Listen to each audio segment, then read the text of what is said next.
Welcome to the Hoffman Show on Talk Radio 570 KVI, broadcasting live from Olympia, Washington. Yes, even though they tried to deny us a press pass, we are here in the belly of the beast. At least we're with our friends on the Republican side of the aisle. Thank you very much to our friends over here for letting us broadcast from their studios. And we have so much to cover while we're down here. Just from walking the halls of this place, you have conversations that get insights that you wouldn't get from just a studio out in Seattle. So what are we doing in Olympia today?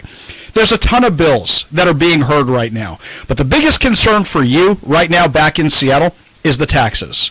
I have a list right here of all the taxes they are going to be trying to put on you this year. You ready for this? House Bill 1420, Textile Producer Tax. House Bill 1903, Statewide Energy Assistance Program, which basically means you're going to have to fund other people's energy. That's basically what it means. House Bill 2215, Climate Commitment Act, Fuel Expansion.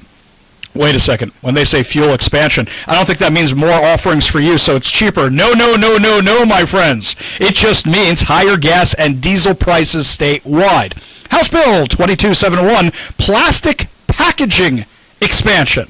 So, for example, it expands recycled content mandates to new plastic products, which means you got a sandwich, is it wrapped in plastic? Guess what? That's going to be more expensive. House Bill 2275, Wildfire Utility Liability Fund. So what they're doing is saying that they do such a bad job of upkeep with forest and forest management that now they want you to pay for it. Why? Because the utility companies are going to jack up your utility rates because they're putting a tax on the utility companies. House Bill 2442, Local Utility Tax Authority Expansion, authorizes counties to impose a public utility tax of up to 3%, grants additional local tax flexibility powers. House Bill 2421, the tire fee and the tire dust regulation. I kid you not. As a per tire fee tied to environmental regulation. And of course, the millionaire's tax, which is the state income tax, which is not actually just a millionaire's tax. It's going to affect every single one of you. Now, I would love to be in the House of Representatives and ask questions from lawmakers out in the wings. I would love to walk up to the Democrats and I would say, hey, you talk about affordability all the time, but there's nothing actually affordable here in Washington. But unfortunately, they have denied me a press pass today. Not our friends on the Republican side of the aisle. No. They welcomed me in with open arms. The Washington Capitol Correspondents Association. Let's back up a second and give you a few details about why this matters to you. What is the very first amendment we have, my friends? It's the freedom of speech, freedom of the press, freedom of religion. They're all built into that First Amendment. The press holds the government accountable. When you have a government-funded press or a government-controlled press, who is holding anybody accountable? Now, down here at Olympia, and this is a little inside baseball for you just to catch everybody up, just like at the White House, you have the White House Correspondents Association. Here at Olympia, you have the Washington Capitol Correspondents Association. And what happens is you go to them and you say, I'd like a press pass for the day or for the session or for whenever. And normally they say, no problem whatsoever. Well, a few years ago, they basically turned it over to one guy, and that's Jerry Cornfield from the Washington State Standard, and he's in charge of giving out the press passes. Well, the problem was the Democrats didn't want certain people down here, and Jerry didn't want a lot of competition. So what they started doing is saying, you can have a press pass, you can't have a press pass. You might remember the viral videos last year of our friend Jonathan Cho trying to get into chambers with a press pass, and they denied him. They wouldn't let Brandy Cruz in there. So Jonathan Cho and Brandy Cruz had to sue over this. Once the lawsuit hit, you had Jerry Cornfield from the Washington Capitol Correspondents Association say, you know what, I'm done. I'm going to turn over press credentials to the party in power who's running the place right now, and that would be not the Republicans, that would be the Democrats. So then what happens is now the Democrats are in charge of controlling who gets a press pass, who doesn't. Now, fast forward to this year. I do not come down to Olympia very often. I'm sitting here with young Zach is across from me. Our friend John from the Republicans is sitting across from me. I do not come down here very often. Usually I come down here once, maybe twice a year. That's it. So I'm not the one who's going up there and actually confronting legislatures. But I thought, you know what? John Sack very kindly invited us to come down here and broadcast from here. If I'm going down anyway, and it's Jewish Lobby Day, the best snacks are in the Jewish lobby, I might as well go down and broadcast and then try to get a press pass and talk to the members of the Democrat side or whoever. But unfortunately, I received a rejection letter.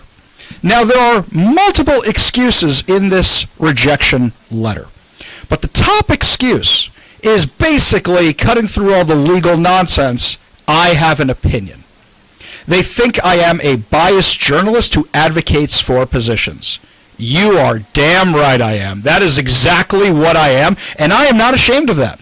What do I say all the time? Let's take Governor Bob Ferguson. Sorry, we're right near his office. I don't want him coming in here and yelling at us if he hears me say that right here in the Capitol. I don't want to get our friends on the Republican side of the aisle. Just know anytime I say Bob, the word I'm actually saying is the other one. I just don't want to get anybody in trouble today.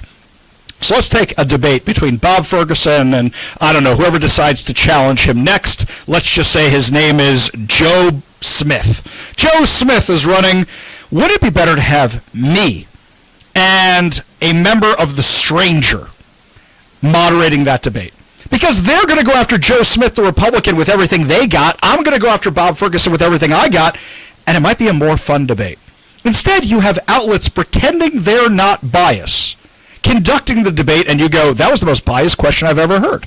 I would rather you take somebody like, let's just throw this out here, Jerry Cornfield, put him right in the middle, right there, me on one side, the Stranger, the far left blog on the other, and let's have a real debate. What I am tired of is news media outlets pretending they're not biased when they all have biases. For example, they let the Seattle Times in here. The Seattle Times does endorsements of candidates, of issues.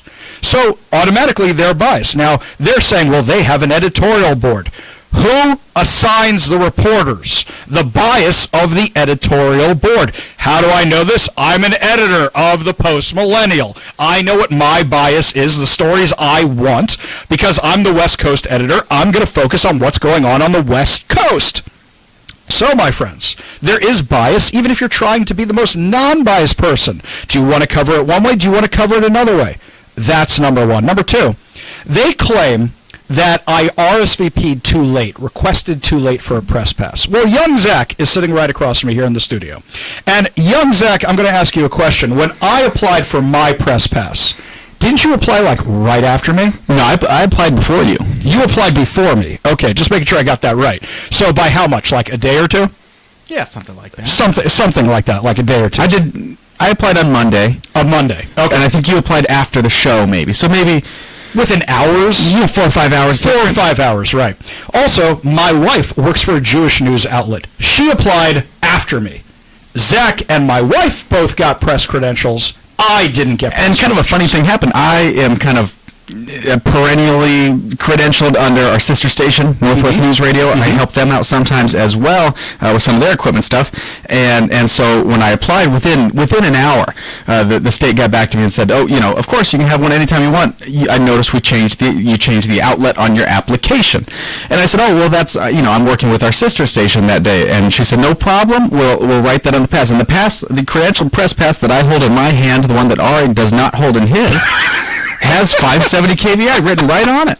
So that's the funny thing. It's not KVI is being blocked. It's Ari Hoffman is being blocked. Now, what could I have done to deserve this? Because you're saying you're letting the conservative radio station, Talk Radio 570 KVI, Seattle's conservative radio station, even says that on our logo, says it right there. You're letting them come, but you're not letting me come. What could be the reasons for this? Well, did I spend a lot of time advocating for Let's Go Washington this year? Absolutely. Went out, collected signatures, got them. So maybe it's Ari, well, if you're advocating, you can't really be a non-biased journalist. Okay, let's accept that for a second. Do you know last year, They had every journalist they could possibly find in town down here testifying about how they wanted funding from the Washington State Legislature with your tax dollars. So that should preclude every journalist in Washington from covering the legislature because they were all right here. Something else. They have these grants that they give out to outlets. We have never applied for one. Now I'm kind of thinking we should, just for fun, and give it back to the people. We should just do that. But we would never do something like that. Now you have interns in the legislature that are being paid by the legislature to cover the legislature. You think they're ever going to say anything bad? That is the ultimate bias. The ultimate bias you could have. So I'm kind of curious what you guys think. Do you think this was targeted because I'm conservative? Do you think it was targeted because I advocate for Let's Go Washington and their initiatives? Do you think this was targeted because Ari's a troublemaker and no matter what, we don't like Ari Hoffman? That one, definitely that one. That one. Let's go with that one. Send us a text, 206-421-5757. That's 206-421-5757. Let me know what you think. But I'm not one to go quietly into the night. So what happened was I met with our friend Jackson Maynard. Zach and I went down there over to his office, which is nearby the Capitol today, and we have now filed a lawsuit so I can get a press pass. Now, I'm looking at my clock right now, the clock in John's office. It is 3:15. So it's 3:15 right now. Session's over at, 5 today? A normal working day is about 5 o'clock-ish or something like that. They basically have 2 hours to get me a press pass today, even if they come to John's studio right here and bring me a press pass. Bring it right here. Then, you know what, my friends? Then maybe they will avoid the lawsuit. But I'm not sure they're actually going to do it. I don't think they're actually going to do it today. So, I want to know what you think the reason is for why my press pass was denied. And if you got one creative, text it over, 206-421-5757. In my opinion, you want to know the real reason? Because I ask the real questions. Who are the other people they denied press passes to? Brandy Cruz, Jonathan Cho last year. How many other journalists are here that ask the real questions? Now this year, you have Carleen Johnson, who's amazing from the Center Square. And shockingly enough, Chris Daniels from Como News has been all over the fraud and the Sonics. He's been all over the fraud for a while now. So they're asking the real questions. And I got to say is that what you're going to start seeing is more people like Como News, because they're the only TV outlet that's covering this stuff, getting more clicks, more hits, because people are interested in holding their elected officials accountable.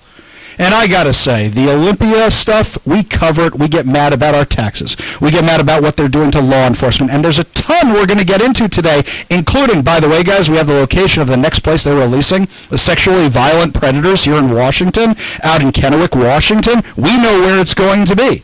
We hold them accountable on that because the Democrats are trying to depopulate McNeil Island and send the sex offenders into your neighborhoods. We're going to make sure you know all about that. They don't want us covering it. They don't want us talking about it. They don't want us telling you about it. They don't want to hear your voice. You think I'm exaggerating? They have initiatives in Olympia that were brought to them by the people that were certified by the Secretary of State. They're supposed to take those up before any other business, and they're not taking those up. They're discounting the millions of you that have signed these initiatives. So think about that for a second, my friends. They don't want to hear from you. My fight is the fight for your voice to be heard in Olympia. We have our elected officials on the Republican side of the aisle, and they do a great job. But you know, today I had to call one Republican out on the carpet. I had to call him out and say, hey, I really don't like what you're doing with this car tab thing. That's why you have the media. That's why the First Amendment is so important. And I'm very, very blessed that I have an audience like all of you that listen to us here on the Ari Hoffman Show on Talk Radio 570 KVI. When we come back, we're going to start diving into some of these awful, awful bills, and can some of them actually be solved? Can some of them actually be fixed? Travis Couture is going to join us here in studio. You're listening to the Ari Hoffman Show on Talk Radio 570 KVI.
We are back broadcasting from the legislature itself. We are down here in Olympia, Washington, and sitting here in studio with us is the one and only Representative Travis Couture. How are you doing today, my friend? Good. How are you doing? Normally, welcome to the normally hidden we don't do bunker. this where I like see you in person when we're doing this, you know? Right. Exactly. Well, I'm glad you're here. Yeah. How does it feel being outside of Seattle? I got to say, it feels a little freer, and then you cross into Olympia, and it doesn't feel as free anymore. And then it feels like the restrictions come back on you, and it seems like a whole bunch of people from Seattle followed me down here today, so I'm actually seeing them wander the halls. You're on I-5 and you're coming down here, it feels a lot better, you know? Right. Yeah. Exactly. So tell me what you're working on right now.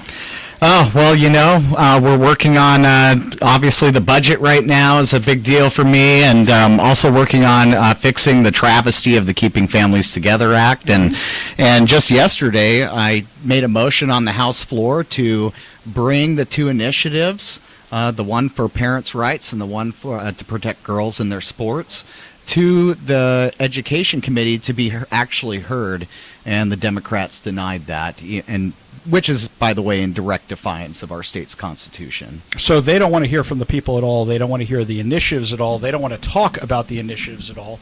And that just seems like they don't want to hear the people's voice. So they're pushing forward with something that now at this point, millions of people have signed these initiatives, because you're talking about the parental rights one, which has now been through twice. Mm-hmm. They amended it one time to make it go back to the old way. We have to bring it back again. They don't even want to hear that. Does it sound like they're subverting democracy? Yeah, I think, what I witnessed yesterday and what I've witnessed in the past is just, this is the threat to democracy that they talk about. The Constitution is pretty clear. It says that all initiatives to the legislature take precedence over any other measure except for appropriations bills. And I think they just passed a law about a state cactus in the Senate. So I'm pretty sure we had time to hear the initiatives, but they don't want to hear them because, you know why? They don't care about parents' rights. They want to hide things from parents in schools, and they don't care about women's rights either. Title IX, protecting girls in their sports against biological males who want to rob them of their scholastic opportunities and frankly put them in danger at some of the higher levels of the sports. So this is like last year when they were very excited about pickleball. Pickleball. So cactus is the new pickleball. Just making sure I got the new pickleball, the new state dinosaur. I mean, you name it. We see state dinosaur. There was a state rock last year. Wait a second. Can we do the state inflatable dinosaur? So the official costume mascot for Antifa who want to be in the frog costumes or the dinosaur, it'll be the T-Rex. Well, it is Olympia, Ari. We do have a lot of dinosaurs here. Big Hearts, you did it! Big hearts, tiny little brains, right? You went a different way. I thought you were just calling everybody old down here. So. Well, I am one of the youngest ones, but no. I mean, yeah, I mean, we're fighting back, and what I'll say about our Republican caucus is that we're outnumbered, but we're never outclassed. We've killed more bills last session, bad bills last session, than ever in history that we can remember. So we punch well above our weight as a caucus given the numbers, but it's just really concerning. We have, obviously, you saw 16,000 jobs we're losing from Amazon. A lot that's going to hit our area as well. And when you add that up, that kind of capital flight stuff up with income tax, payroll tax, 32-hour work week, all this kind of socialism that they're pushing, it's just we just got to call it what it is. It's socialism. And you add that up with the cost of living and everything else that's happening here right now, and some of the overburdensome regulations. It's just economic arson. It's just pouring gas on the fire of affordability in our state. That's what it seems exactly like to me. We're sitting here with Representative Travis Couture from the Washington State Legislature here in Olympia. And with all those people who are now going to be leaving, what are we losing? 40 taxpayers a day, I think right now is the number, something around that time. Yeah. So now I saw yesterday, and this is something that didn't get a lot of news. Actually, one of our listeners texted this into us. Providence started laying people off. And as I say, when you have the layoffs at Amazon, that means those people's doctors don't have as many patients. That means those people's mechanics don't have as many customers. The grocery stores don't sell as many groceries. And you start having a, what is it the word the Democrats don't like to talk about? A trickle-down effect, you might say, of all these bad economic news, and then they want to tax us more. They want to put on income tax. That's one of the things we have going for us, that people come here because there's no income tax. Well, and let's not forget what the Democrats did last session, the largest cut to Medicaid in state history, harming our hospitals, especially our rural critical access hospitals that were already in a financial stress long before they made those cuts. And then they even passed a bill that did some artificial cost reference pricing, some basically price caps. And, you know, that bill alone is going to cost the average Washingtonian an extra $1,400 in their premiums, their healthcare premiums a year. Absolutely crazy. Now, something else you're working on is safety. And the Keeping Families Together Act, which is basically what keeps kids in the home of drug addict parents. We've discussed this a lot on the show. Yeah. The last time we had you on, you were optimistic it was going to pass this session. We've heard from the Senate. They're kind of optimistic on this side. How's it looking on the House? Yeah, so, of course, you remember I have House Bill 1092. Democrats did a little pie crust promise and decided not to hear that bill. So didn't actually get a hearing. They did hear another bill by Tom Dent, which was a smaller in scope version of my bill. But now I'm hearing that that's not going to be moved out of committee. And, you know, all we're trying to do here is just protect kids from the absolutely predictable deaths when they're locked in their homes with parents who are abusing hard drugs like fentanyl. And, of course, the Seattle Times comes out yesterday and basically endorses dead babies in their editorial board because, well, it'll save us some money. Well, I don't like to put a price tag on the life of a child. And, you know, we absolutely shouldn't be accumulating risk. And that's exactly what the Keeping Families Together Act does. It leaves them in place. They grow ACEs, not just one, but 70 times a social worker will touch that family through a traumatic experience until they die. And that is not acceptable at all. What they will move, Ari, is a Lillian Ortiz self-bill, the author of the Keeping Families Together Act. Her bill does absolutely nothing. It basically kind of pretends to do something, but maybe even makes it worse. And we'll have opportunities to challenge that on the House floor coming up, and that'll be our opportunity to make some real changes, because I think that as I talk to some of the Democrats around here, they've had enough of this. Yeah. The writing's on the wall, and you know, that experiment has failed. And I believe that, you know, as long as everyone is, you know, honest with their word, that we could have the votes to make some significant changes despite not passing a bill. It's absolutely crazy, and I think one of the problems is that not a lot of people know about this bill or what it's doing. You've been screaming it from the rooftops. I've been screaming it from the rooftops.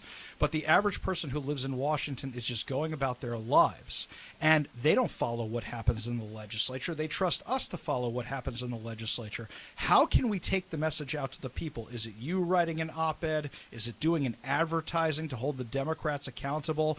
What do you think is the best way to do that? Yeah, and honestly, in the last year, we've done more of this than ever, right? I mean, it's been in the news a lot. Pretty much every news outlet, every other radio outlet, op-eds, the foster families, the foster moms especially, like Fostering Change and Keeping Kids Safe. They've been putting up billboards, paying to put up big billboards in certain areas.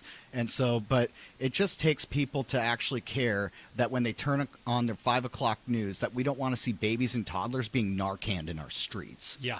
And I will say this, Ari, that a state government that allows and stands by as babies and toddlers predictably die in their homes and the state acts in a neglectful way is a moral failure. And that moral failure means that we don't have the moral authority to do anything else if we can't protect the children who are being abused and neglected and should be under our care. Now let's bring this back to our opening segment today about me being denied a press pass to come down here. It's because the Democrats don't want to answer those questions. Hey, this amount of children have died since you put this legislation in place. And you were telling me this morning when I showed up and I was talking to you guys in caucus, you were telling me about the Seattle Times op-ed that comes out and basically says, well, it's cheaper to have less kids around, so let them die, was basically the summation of this thing. I went back and read it while in between, and I'm looking at this thing, and you're 100% right. You're not even exaggerating. That's what it says. You think the Seattle Times is going to ask the questions that I'm going to ask, that Brandy's going to ask, that Jonathan Cho's going to ask? That's why they don't want us down here. No, and they end that op-ed by shamelessly plugging for Rep. Ortiz-Self's bill. Yes, right. Which goes against things that they had previously said in the past. So it's funny how that works, right? And I mean, as far as the press pass thing, it's like, look, you have a First Amendment right, the free press, and some political body like the House of Representatives shouldn't get to pick and choose who gets to practice their First Amendment right to the freedom of the press.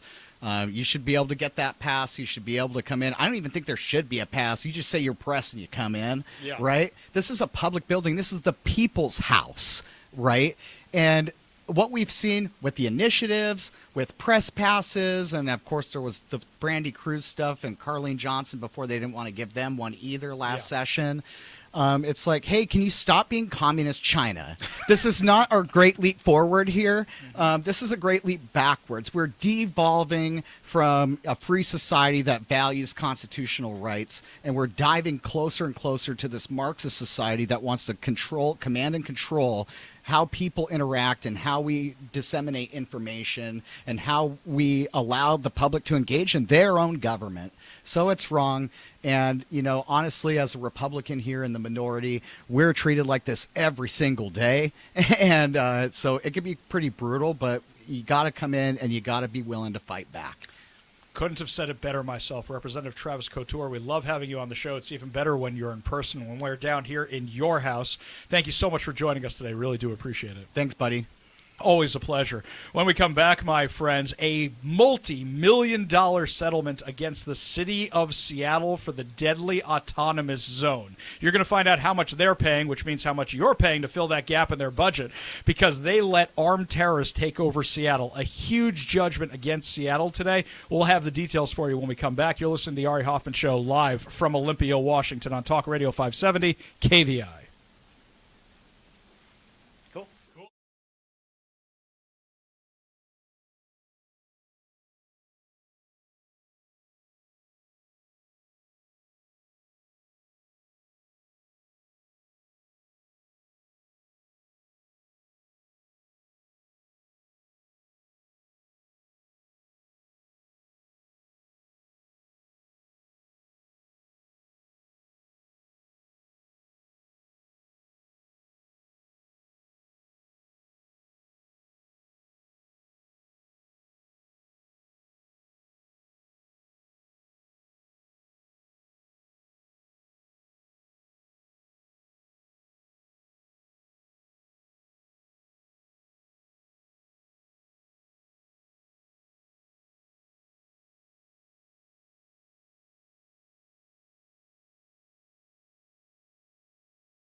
What's happening in the autonomous zone? Well, there's absolute lawlessness, crime, robberies, rapes, you name it. It's all gone through the roof. And as this is happening, the thing is degrading more and more and more, but the city is supplying the so-called autonomous zone with hygiene stations, with honey buckets, with new barricades to keep people out. It's nuts. It's absolutely crazy. So you have one shooting. Then you have another shooting. Then you have another shooting. Then you have another shooting. Riots, shooting, rapes, robberies, 3 weeks of insanity. Towards the very, very end, 2 teenagers were in a car going through a joyride through the autonomous zone. According to this settlement, so now I can say not allegedly, now I can say it's what actually happened to this verdict, the CHOP security, the autonomous zone security, opened fire on that vehicle. Opened fire. With AR-15s. Yeah, Democrats care about guns unless it's Antifa and BLM, who are the ones with the guns. They open fire, and in the process, they kill one of these kids, and the other one is horribly maimed for life. So, according to the lawsuit, Mays and his friend Robert West were driving around Cal Anderson Park in a Jeep when they were shot by the people who were acting as CHOP security. CHOP, right, they changed the name of the Capitol Hill occupied protest. After being shot, according to Como News, CHOP medics. Okay, that's not. Those are people with like a CPR license. They were the Antifa activists who were inside the zone, who may have taken CPR when they were a lifeguard in high school, or maybe they took CPR as like a class senior year of high school. They tried to drive them to a rendezvous with Seattle fire crews, but by the time they got there, you're already talking about it's too late, and so now this kid dies. $30 million. $30 million that Seattle is now on the hook for. Now, here's something else. You think, what happened to all those other lawsuits? There was other people who died. Well, a lot of them settled. This is the first one to actually go to court. And I can't believe the city let this one go to court. I think by my math, the amount of money Seattle has already paid out over the autonomous zone in lawsuits was somewhere between $12 and $16 million because they settled them out of court. This one, $30 million. My biggest problem with this is I'm not sure they let you personally go after people like former Mayor Jenny Durkin, former Governor Jay Inslee, former Police Chief Carmen Best, or current Fire Chief Harold Scoggins. Harold Scoggins literally was supplying the autonomous zone with equipment from the firehouses. From the firehouses themselves, he was supplying them with the equipment, and this guy is not going to be held accountable for any of that, which is beyond crazy, and he's still the fire chief. He's Katie Wilson's fire chief. Well, it looks like Katie Wilson's budget just got a much bigger hole in it, And I got to tell you guys, this is something that should be a lesson to everybody. If you let these lunatics take over your city, you should be expected to pay this much money. City officials have a right, a duty, to protect the people in their city. They are required to protect the people in their city, and they're not doing it. They weren't doing it during the autonomous zone. Jenny Durkin lost her job over this, so then you have Bruce Harrell, who then steps up, and he does a terrible job with it, so Seattle goes, let's go back to crazy, and what do? They get Katie Wilson. So now you've doubled down on crazy. If there was an autonomous zone today in Capitol Hill, don't you think that all of a sudden Katie Wilson would be out there protesting with everybody else? Don't you think she would be down there protesting with everybody else? I guarantee you she would be. I guarantee you she'd be at the front lines. How do I know this? She's one of the people out there at the anti-ICE protests and whatever other protests. Is Starbucks protesting today? Well, it's a day that ends in Y. Are they still doing that? Then you're going to have people like Katie Wilson out there protesting. I asked you earlier what you thought about why I'm the one being singled out for reporting on this kind of stuff. And a lot of you say, yeah, basically, Ari, it's just you. They say, Ari, they're targeting you. Yeah, guys, I think you're 100% right. They are specifically targeting me. I like this one here from Matt. Matt says it's because you're a Judai master. Oh, that's very, very good. So John in Lakewood wants to know where you get this list of bills. I will be posting it to my social media later so you can see what's going up here. I'll make sure that you have all of it, okay? I promise I'll make sure you guys have all of it here, so that way you know all the bad bills, and that way you know which ones to register con on. I guarantee you we'll do that. Lots more to discuss as the show continues, my friends. When we come back, Josh Shapiro tries to dunk on J.D. Vance and falls flat on his face. We're going to make fun of that for you, plus a whole lot more coming to you live from the Washington State Capitol in Olympia. You're listening to the Ari Hoffman Show on Talk Radio 570 KVI.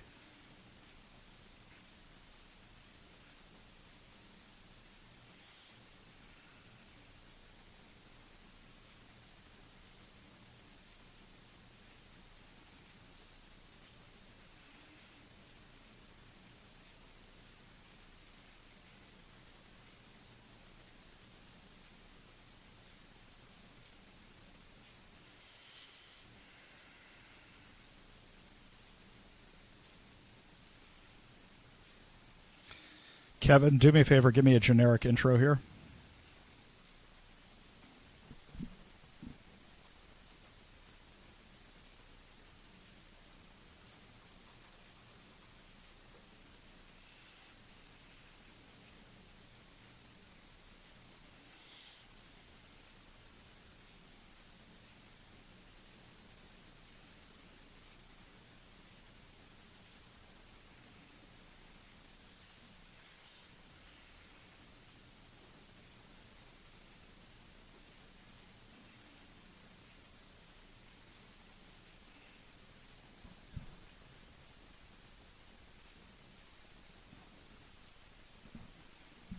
Okay, I'll probably go to like 56, 57, but that's probably what I'll do. Also, 57 it is. Do me a favor, give me generic intro here because I want to tease the announcement and the other stuff.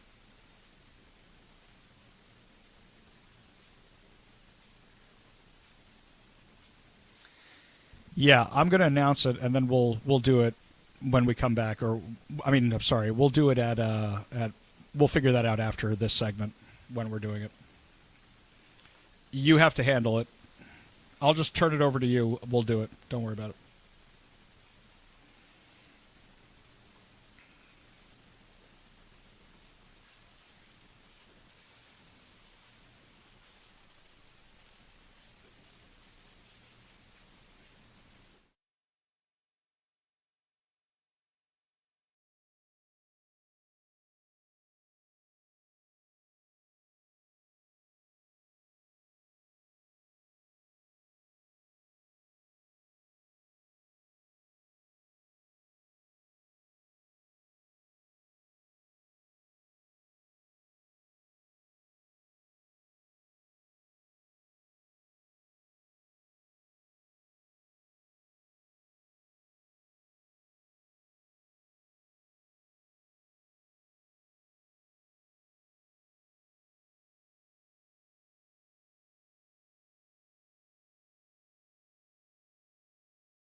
Welcome back to the Ari Hoffman Show. Just a reminder, coming up at 4:45 today. That's 4:45. We have our big, huge, giant announcement. So that's why you want to make sure you keep your radio tuned to 570 KVI. Left on your dial, always right on the issues. You can also stream us at KVI.com, download the KVI app, and, of course, subscribe on whatever your preferred podcast platform is. Also a reminder is that we are giving away tickets to see Lionel Richie and Earth, Wind, and Fire in concert at Climate Pledge Arena on August 3rd. You have to keep listening to the show to know when that's going to happen. So, what's interesting is being down here in Olympia, we see the ins and outs of what's happening here. We get to talk to people in the halls. It's very exciting.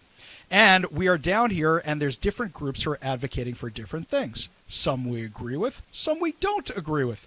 Had the cutest experience today, and I know when you think of the legislature, you don't normally think cute. But this was really adorable. So it's Jewish Lobby Day. It's when the Jewish community comes down, they lobby for things. And I'll tell you, I'm actually kind of encouraged.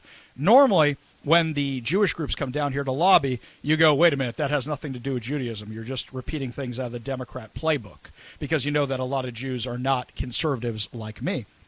So what happens is, ever since October 7th, a lot of those Jews who aren't as conservative as me have been more concerned about Israel. They've been more concerned about public safety. They've been more concerned about people attacking synagogues. They've been more concerned about things like the FACE Act, so that way Don Lemon can't show up inside their congregations. So they're down here today advocating for that kind of stuff. And I'm really happy to be down here on this day. And actually, I'm walking around the Capitol campus. Young Zach and I are looking for people to interview. As I'm walking along, there's these two middle school girls, and they're holding a giant bin. And they go, "Would you like a cookie?" And I go, "Are they kosher?" And they said, "Yes, they are." "What are you here for, girls?" "Well, we're here for Jewish advocacy." It was quite adorable, really wonderful, and I got a kosher cookie out of the deal. Now, somebody who's one of the other kinds of Jews I'm talking about who doesn't agree with us politically is Governor Josh Shapiro. Governor Josh Shapiro of Pennsylvania clearly doesn't agree with me on a lot of stuff. Normally, he's pretty good on foreign policy, public safety, but this guy wants to run for president, so he's taking more of the Democrat talking points. He saw an opportunity this week. J.D. Vance posted in honor of Holocaust Remembrance Day. And he did a very nice tweet with a picture of him out at Auschwitz, how we can never forget, how we must always remember. Our vice president did not mention the Jews. Okay, not the biggest deal in the world. 10 million people were killed in the Holocaust. 6 million of them were Jews. A little odd, but I get you don't want to list everybody else. Fine, it was a nice post. It was fine. Josh Shapiro, who is Jewish, says, how come you didn't mention the Jews? You must hate Jews. You're a white supremacist, or whatever it was he gets all mad about. And all you had to do was scroll back to Josh Shapiro's post about Holocaust Remembrance Day. It didn't mention Jews either. So isn't that the pot calling the kettle black? Or, I don't know, the yarmulke calling the yarmulke black? I don't know, whatever it is. It's not good. We're just going to move away from that. But I'll tell you this, my friends. Odds are it's one staffer talking to another staffer. I wonder if J.D. Vance actually composes his tweets. I assume he does because he's pretty sharp over there on the tweets. Does Josh Shapiro or did some staffer write it for him? I'll say is that being down here on a day like this, you've had the people who are pro-illegal immigration down here a lot of days. And what they're asking for, they're advocating for, we want legal assistance for the illegal aliens. We want to pay for lawyers for them. Lawyers for them with your taxpayer money. Are you kidding me with that? That's what they're asking for. They're not just asking for illegal aliens to stay here. They're asking for your tax dollars to be used to get them to stay here, which is beyond crazy, by the way. Other things they're asking for, full immunity from persecution, full amnesty, you name it. That's what they're asking for while they're down here. But as much as we disagree with a lot of these groups, it's great that there are so many groups here in Olympia. It's great that they have freedom of speech to come down here and do it. Now, only if we had freedom of speech for journalists to be here and report on it. I got to say something else. Zach showed this to me today. I don't spend a lot of time in Olympia. Where the House chamber is, there's a little table in the front right corner of the room. I got that right, Zach? The front right corner. And that's where journalists set up. Zach, did you see a single journalist sitting there today covering what's going on in Olympia? If I was in the studio, I'd defer to a Dr. Evil for how about no? Now, to the journalists' credit, that table is on the floor of the House, and we watched the session kind of get open today, and within 30 seconds it was dismissed. Right, so exactly, there because wasn't they go to anything. caucuses. The journalists might be here, maybe, but there was no reason to be sitting up there. The today. only journalist I have seen today is my wife, who's here covering Jewish Lobby Day. And me. And you, because Zach, you beat me to the joke, man. I was about to say. Because young Zach gets a press pass. I do not get a press pass because I am apparently a huge troublemaker. In fact, over on the Warrior Injury Law text line, I do like some of the texts I get here. Pam in Lake Stephen says, Ari, the ultimate troublemaker for local and state government here. I like that. I like that one a lot. This one here from Dave Workman, our friend who used to call into the show, talk about Second Amendment stuff. He said, I couldn't get a press credential either because my publication is owned by the Second Amendment Foundation. So they don't consider him a journalist because he's talking about gun stuff. Are you kidding me with this? Are you kidding me with this? This one here, I like this one from the 206. They're afraid of the space laser. Guys, I don't carry it in my pocket. And if you saw the trouble I was having with microphones earlier in the show today, you know I should not be in charge of the space laser. Is that a space laser in your pocket, or? Very good. Very good. I do like all these here. These are very, very good. Here, this one here from Rob in Lakewood. He says, Cover Attorney General Brown will charge reporters investigating the Washington Somali daycare centers. Yeah, by the way, I don't think he's wrong about that. I don't think he's wrong at all. Yeah, you said the wrong thing. We're going to charge you. Hey, let's not forget, the Democrats in Washington, D.C. had the Ministry of Truth. Do you remember that insanity? You think it's any different here in Olympia? They don't want us down here because then they actually have to respond to it. Wait a second, Zach. Remind me during the commercial break, by the way. I want to send a request for comment to Katie Wilson's office about the lawsuit, about the $30 million that Seattle now has to pay. Zach, what do you think the chances are they get back to me? Oh, none. Zach and I went wandering. Oh, someone might be on vacation. You'll get that little hey, okay. I'm out of office. Hey, yeah, we'll get an out of If office you're lucky. thing. Yeah, exactly. I don't think they're going to get back to us. You're automatically blocked, I'm sure. That's what it is. Well, actually, Bruce Harrell had us blocked too. So tell me what's the difference. For those of you who are Bruce Harrell supporters, Bruce Harrell had us blocked also. He didn't want to ever answer. In fact, I got a public disclosure request back right when he was out of office. Wonder why that was, that me and Jonathan Cho and other people you know were on the blacklist in Seattle. Didn't want to talk to us. Yeah, I bet you Katie Wilson today. She might actually have something to say about the lawsuit. Well, you know, it's funny. She has to represent the city's interests now, but it's all her activist buddies who are now out there, who are now, well, what's she going to say? She's going to take the city's side? I think she's going to use the shaggy clause. It wasn't me. If we were back at the studio, we'd keep pushing that button. Wasn't me. That's what it's going to be. Yeah, because her activist buddies want to say, it was the greatest civil rights, whatever, violent occupation, armed protest. Oh, peaceful, mostly peaceful. They won't say it's violent. Yes, Katie Wilson's crew, so if she comes out and says, yeah, the city has to pay all this money because of you turds. I mean, she's not going to do that. Not going to do that at all. Lots more to discuss as the show continues, my friends. When we come back, more of these bad bills out of Olympia, your chances to win concert tickets, and our big announcement. Keep it tuned right here to Talk Radio 570 KVI.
tax that will theoretically be on millionaires today, even though there's already some provisions in it that will apply to non-millionaires.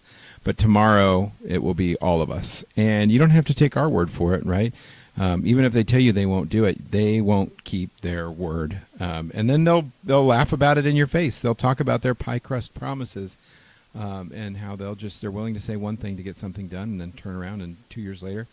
Wait. So you're saying the gas tax was just going to be pennies. The Climate Commitment Act was just going to amount to pennies, and yet we have some of the highest gas prices in the country. Is that what you're talking about when they say one thing and then do another? What I am saying is they will tell you what they think you need to hear to get it done, even if it means that it is opposite of the truth. Okay, yes. I don't think you can be any more blatant than that. We're talking with Representative Chris Corey about Bob Ferguson's income tax. So some of the drafts that have been circulating, I saw that some of the other outlets in town had a draft. Did you guys ask the governor, hey, we've seen this draft, and it's got a tax on the Mariners, and it's got a tax on anybody who plays the Mariners, it's got a tax on the Seahawks, and how do you ever expect to get the Sonics back if you have something like this? Yeah, it is something that other tax-heavy states have had to deal with and realize that it ends up hurting at a variety of industries, this case sports, right? New York suffered through it and other states. No, we're talking with the governor. This is I'm not sure we were supposed to see a copy of it yet, but we got it last week because it's Olympia. It's like high school. A note gets passed around, and pretty soon everybody has it, right? Mm-hmm. And so we're coming at this from a couple angles, right? We're looking at how the provisions of how it's written, right? It's not written very well. It's got a lot of areas for concern for small businesses, for people who are employed by small businesses, and how that's going to come down. But just the general notion of we are going to upend 100+ years of no income tax based on, just this insatiable greed for more money, desire for more money. Right, and they won't cut anything. And every time they say they're cutting something, it's usually the essential services they claim they were taxing us for to protect. I mean, how much did they cut out of Medicaid last year? Between what we took out directly and our Fed match, it was almost $800 million. $800 million. Remember, it's okay if we do it, but if the Feds look at cutting or trimming the budget, that's bad. Right. So how is any of that Donald Trump's fault? Because last time I checked, he wasn't in office when a lot of this started. Yeah, so we left town before H.R. 1 was even passed. And, I mean, again, all these fundamental problems existed before Donald Trump. And unfortunately, we are not solving the core problems to make sure that this won't continue. So you're going to have this sort of sky is falling every year because there's just no budget discipline. Right. Now, I want to remind everybody, if you want to fight back against these taxes, you call 1-800-562-6000. That's 1-800-562-6000. And then you can weigh in on, and if you want to promote these taxes, you can do it either way. I want to make sure I'm adhering to all ethics things while we're here. Yeah. But you call 1-800-562-6000. And you can weigh in on these. Now, I'm looking at this. John gave me a list of all these other taxes. Textile producer tax, statewide energy assistance program, which means they're taxing you to pay for other people's utilities. Climate Commitment Act, fuel expansion. So the billions of dollars they got from that isn't enough. They're going to do more. Plastic packaging expansion. That's one of my personal favorites, which means everything you buy is going to get more expensive. Wildfire utility liability fund, which means they're going to tax you through your utility company. Utility bill assistance mandate, local utility tax authority expansion, tire fee, tire dust regulation, which means your tires get more expensive. Did we miss anything? How much more is there? There will be more coming. I have yet to see any of that supposed tax relief. Yeah. I think that if I had a song for this session, it would be, oh my God, I'm blanking on his name, but in the midnight hour, she cried more.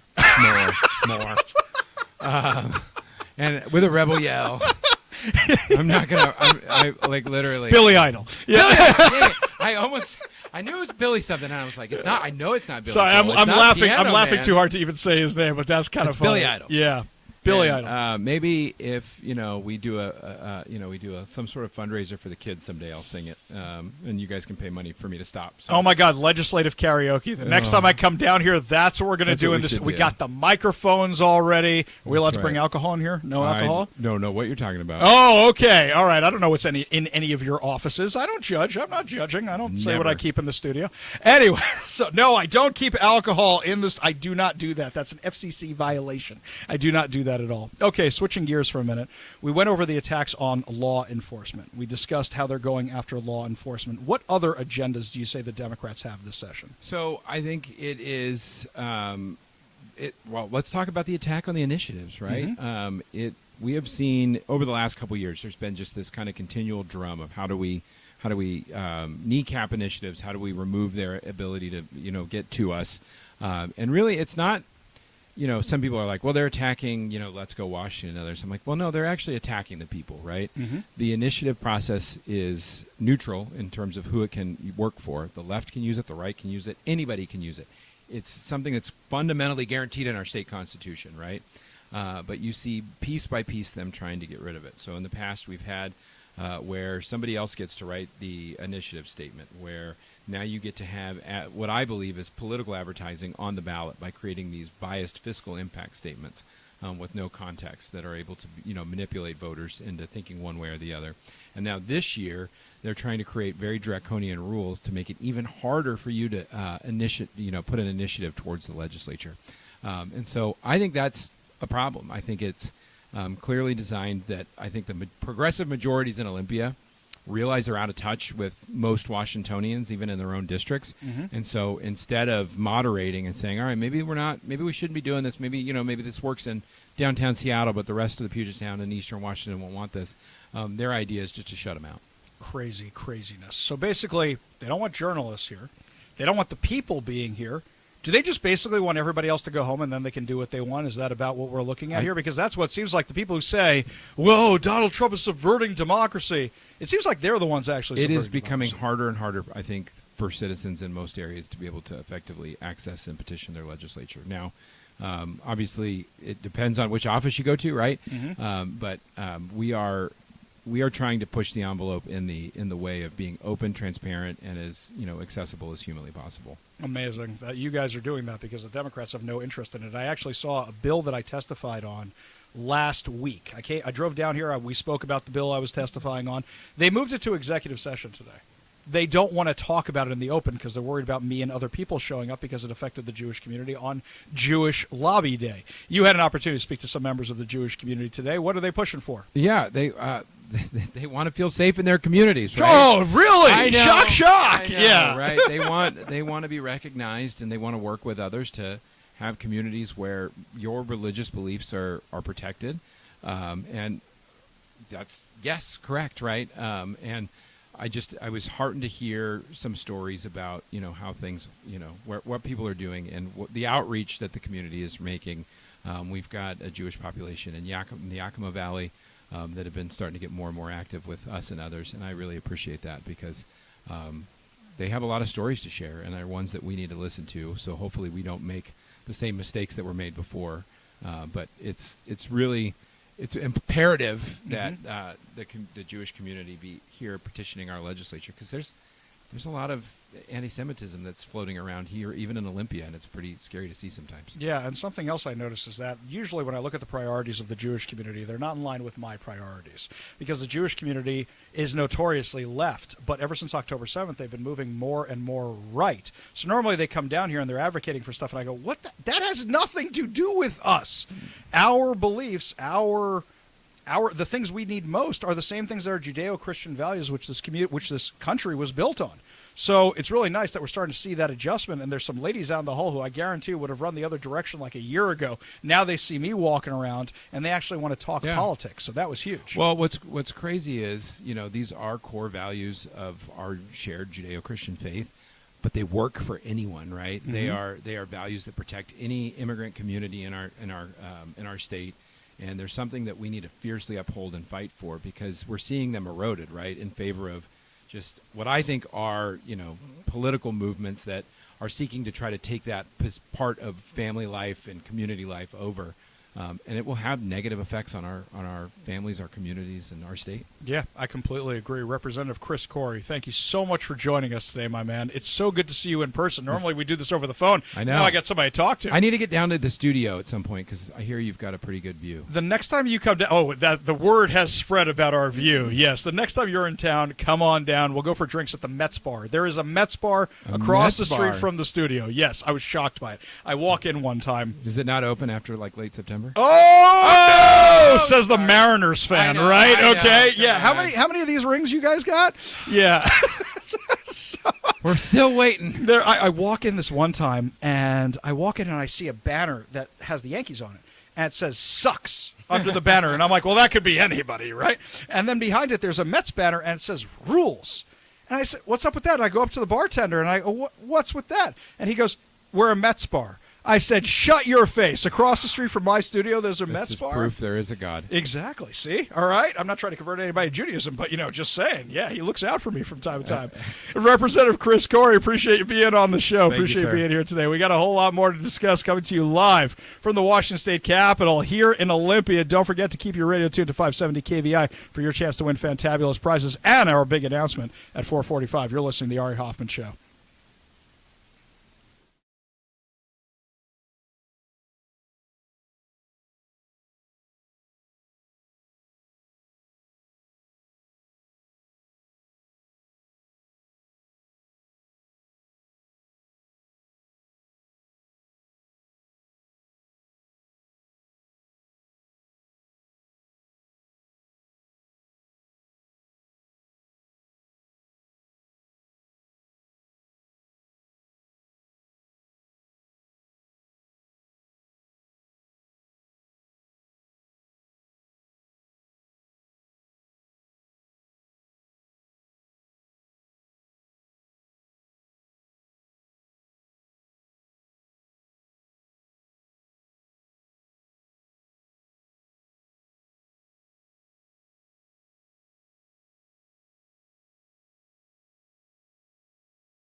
Welcome back to the Ari Hoffman Show. We are broadcasting from our state capital here in Olympia, Washington, checking out all the ins and outs. And you know that the left is completely obsessed with climate policy, right? Climate policy is something they're big on. You're going to love this one, guys, that they now are rolling out in King County electric buses.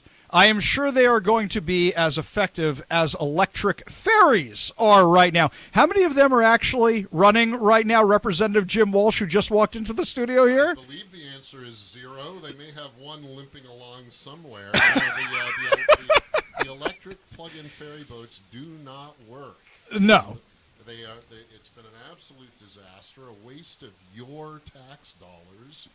And, I like to say it's a few people feel sanctimonious and good about themselves from it, but I think the electric ferry boats has been such a disaster. Even the sanctimonious greenies know it's a disaster. They don't feel good about it. Yeah, I completely agree. In fact, I don't know if you remember this. Kamala Harris came to town, I think the second year of the Biden administration. She's talking about electric school buses. Yeah. And she stood in front of these buses, and she said, well, there's districts all over Washington, and I think she said the Kent School District. I think that's the one she said, because something made me go ask the Kent School District. And what's funny was I called the district, and I said, how many school buses do you have going? How many of the electric school buses are running? And they said, well, we don't know the answer to that. I'm like, can I have the number of your head mechanic? And So we find out through the PDR process and everything else, none. Not a single one was actually running at that time. And to make matters worse, the bus company she was promoting is now out of business. So if you bought one of these things, you can't get parts on them. There's nobody to fix them at all. So we tried to repeal this Climate Commitment Act stupidity. Didn't work out. What do we do now? I don't know. We try to be unburdened by what has been. Look, we have to stop mandating what school districts do, what local jurisdictions do. A lot of the worst elements of the Climate Commitment Act and other environmental junk that's passed through the legislature here is that, like the COVID stuff, like the other stuff, it's full of mandates. You must do this. You may not do that. And I think if we just leave it on some kind of fairly level playing field to local jurisdictions. School districts are the ones I think of the most, but it could be for a city council, it could be for a county commission or county council. Let them make their own decisions about what they're going to do. And this goes to environmental issues as well. I mean, this is kind of heresy here at the Capitol, because environmentalism, Ari, you know this, is all about control. It's about mandating what people can and cannot do. Ultimately, and we see this with the Climate Commitment Act, it doesn't actually reduce carbon outputs. It doesn't do what it says in its name it does. Jay Inslee never hit a single one of those goals he was aiming for. I think the only goal, and we found this out just the other day, the only goal Jay Inslee was aiming for that he actually hit was illegal aliens voting. He said it himself, didn't he? He just stumbled right into that one. There's something going on with Inslee, because he suddenly, he was out in Idaho, pricing land or something. He was going to move away. That kind of backfired on him. Now he's back here. Now suddenly he's going to be active again and try to jump in on some of the ICE hatred. There's something going on with that guy, and he is like the bad penny that just keeps turning up. I mean, he won't go away. Mr. Inslee, Jay, Bubby, retire. You're done. Nobody cares. You're gonna make this stupid social media post, which very clearly implies you believe that illegal aliens are voting, and then it's just like, that's not what I meant. You're finished, Mr. Inslee. Retire. Enjoy your retirement. I said on the show yesterday when we saw that tweet for him where he said illegal aliens are basically voting, I said every Democrat probably just slapped their head. Like, I can't believe he just said that out loud. So we got you here in the studio. We came down to see you guys. What are the bills you're most passionate about? I assume the initiatives are something that's big for you, but sometimes there's some bills that may not be getting enough notice that you're passionate about. Yeah, there are a couple of decent bills. we have a couple of bills that in different ways try to hold these non-governmental organizations, NGOs, accountable for how they're spending taxpayer dollars. There's one or two in the House, in the State House. There's just one or two recently filed in the State Senate. And the idea that they have in common is right now in our state, we channel literally billions of tax dollars every year out of the state, usually through the state Department of Commerce, but sometimes through other agencies, DSHS, the Department of Social and Health Services, other agencies, to private organizations, non-NGOs, non-governmental organizations, and we have a very bad idea what happens to the money after that. It goes to these we used to call them nonprofits, now it's NGOs. Goes to these NGOs, and we don't know what happens. And this dovetails up to some of the problems we've had, allegedly, with child care centers in Washington State, where grant money from the state government, and in that case, with child care centers, it's a double whammy because it's a mix of federal and state dollars moving through the state bureaucracy, goes in grants and direct payments to these child care centers that maybe aren't providing any child care. You think? And, it's bad. And my colleagues across the aisle, they don't know what to do. They're very incompetent at answering questions about this. This is certainly a problem. We have circumstantial evidence of it. We have limited, causal evidence of it. Money is being sent to these child care centers. It's not being spent as it's intended to be spent, which is to subsidize daycare for working families. The idea is okay. The execution is faulty at best and corrupt at worst.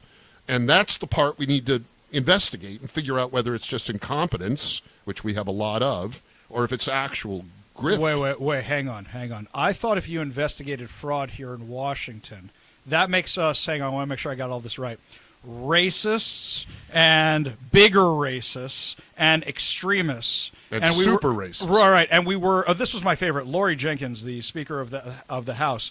She said that people were attacking daycare workers. And when I said to her office, can you provide any evidence of this? They said, she didn't say that. Here's the transcript.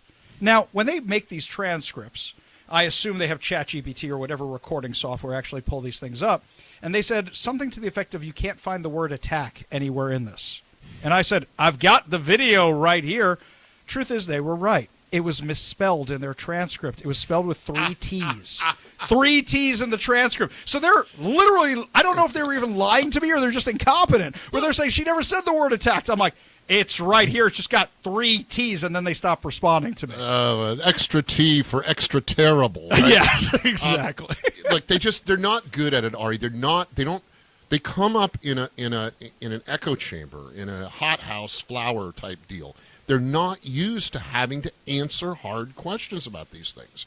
And the daycare, and most of those dollars, like I said, combination of federal and state, flows primarily in that case through the Department of Social and Health Services, DSHS. Direct grant payments to these maybe fraudulent, phony child care centers, whatever. We're still investigating it, figured out, I'm a racist, whatever, who cares?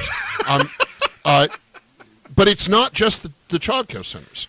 We've got these phantom organizations in adult homes, in adult group homes. We've got them in low-income housing projects.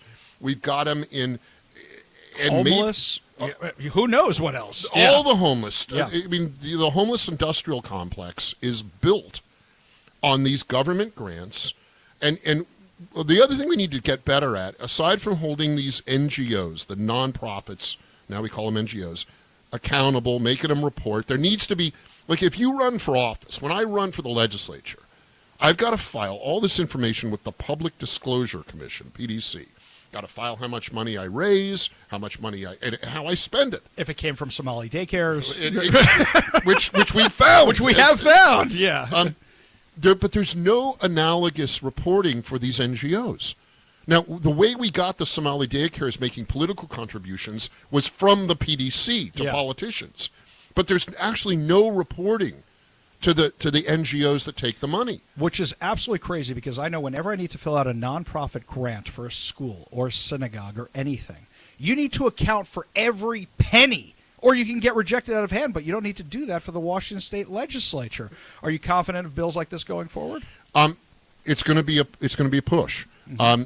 I'm not sure we can get them this session, but this would make a great initiative project. Now, I can't talk about substantive initiatives here, but process-wise, just talking about the process of initiatives, when a public policy point is difficult to get through the legislative process like this, the initiative process exists for the people to take charge of the issue and to address the concern directly.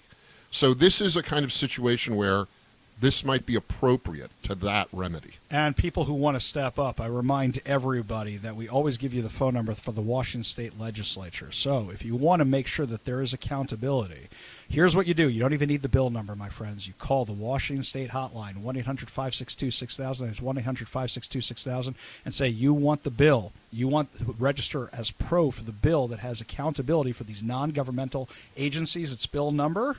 2509. 2509. Is one, and in the Senate, I hope I got these numbers right, it was 6205, I believe, in the Senate. If I'm off by a digit on the numbers, the sponsor in the State House is Travis Couture, and the sponsor in the State Senate was Senator John Braun. Representative Jim Walsh, thank you so much for joining us today. Really do appreciate it. When we come back, my friends, our big announcement and your chance to win tickets. We'll give you all the details when we come back. You're listening to the Ari Hoffman Show on Talk Radio 570 KVI.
Welcome to the Ari Hoffman Show on Talk Radio 570 KVI, broadcasting live from Washington State Capitol here in Olympia, giving you all the details of what's going on here. You want to be part of the show, you text us at 206-421-5757. That's 206-421-5757. Don't forget, coming up this hour, another chance to win fantabulous prizes, but more on that later, because right now, as I'm sitting here in Olympia, we got breaking news out of Seattle. First, earlier today, City of Seattle has to pay out $30 million because they were found liable in the deadly autonomous zone.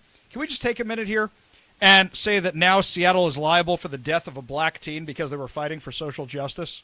Can we all look at the irony of that for a minute? That's crazy. Absolutely crazy. But now we have more breaking news out of Seattle. Are you ready for this one? Here we go. Seattle Socialist Mayor Katie Wilson has announced, quote, her initial steps to address federal immigration enforcement activities. So, rather than dealing with the budget, rather than dealing with affordability, rather than dealing with the homeless, how she's going to go head-to-head with ICE. This is one of the craziest things I have ever seen.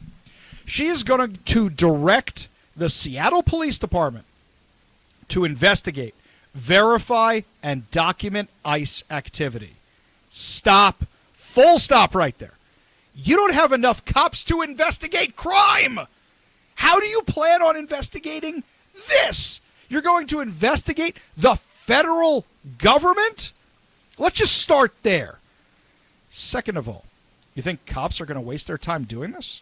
Third of all, do they have to follow her orders? I know she's the executive, but weren't you the one who's saying if an order is unlawful, don't follow it? Isn't that what the Democrats are all big on? I kind of wonder if the Seattle police are going to be actually listening to this. Wait a second. So if a teacher at Roosevelt High School sees a post from a kid on the yearbook club, there's ICE in the parking lot. Now you got to send Seattle Police Department to go deal with it? We don't have enough crime problems. That's what you're going to deal with? 2, mandate SPD's verified information is shared with community partners. So now you're going to take the information collected by the Seattle Police Department and you're going to share it with radical activists? That's what you're going to do? Your community partners are BLM and Antifa. That worked out real well last time. You just lost $30 million because of that. We're going to do that again? 3, prohibit ICE from staging operations on city property. Okay, once again, I come back to this. You don't have enough cops. But sure, let's do that. Wait a second. Wait. How many illegal aliens are working in City Hall? Now we got a question. Oh, wait a minute. I know a lot of people don't know this. Do you know there's literally a homeless shelter in the basement of City Hall? I kid you not. There is one down there. There's one also in the Seattle Public Library downtown. So who's in our homeless industrial complex? Why would you need to prohibit the activity unless it's just pure virtue signaling, which I wouldn't put past you either? Invest $4 million to support immigrant communities. We don't have $4 million. Are you going to tax us for the $4 million? We don't have $30 million. Right.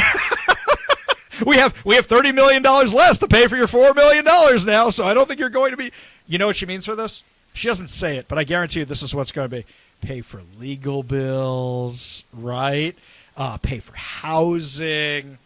Establish the Stand Together Seattle Initiative.